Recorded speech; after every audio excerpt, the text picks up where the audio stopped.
Bienvenue, nous allons suspendre une lampe. Voilà ce qu'il vous faut pour cette tâche.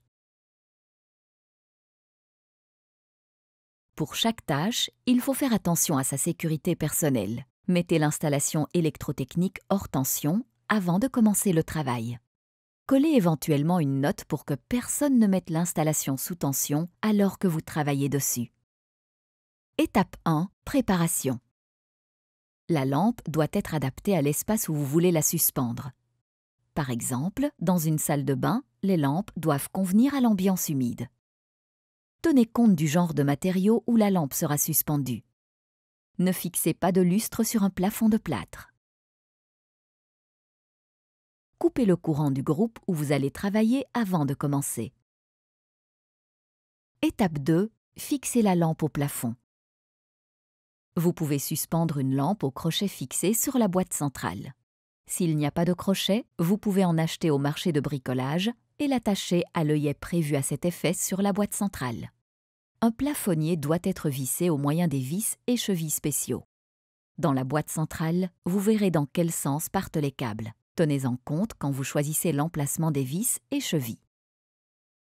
Faites attention de ne pas percer dans une conduite. Marquez les trous dans la plaque de base sur le plafond.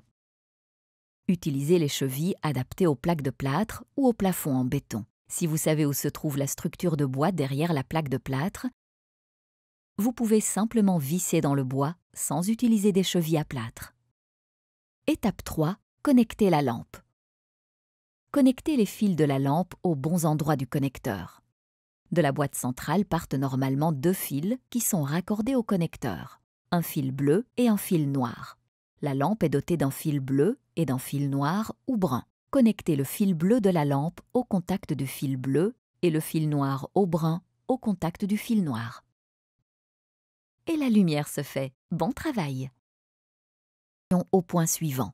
Pour toute sécurité, testez éventuellement avec un détecteur de tension si les fils ne sont vraiment plus sous tension, même si vous avez mis l'installation hors tension. Veillez en raccourcissant le câble à ne pas couper les fils, uniquement le câble. Pliez le câble éventuellement pour ouvrir une coupure et pour avoir une idée claire de la profondeur de coupe. Les fils doivent dépasser d'environ 4 cm pour qu'ils puissent entourer le connecteur de fil. Dénudez les fils sur environ 7 mm avant de les insérer dans le connecteur de fil.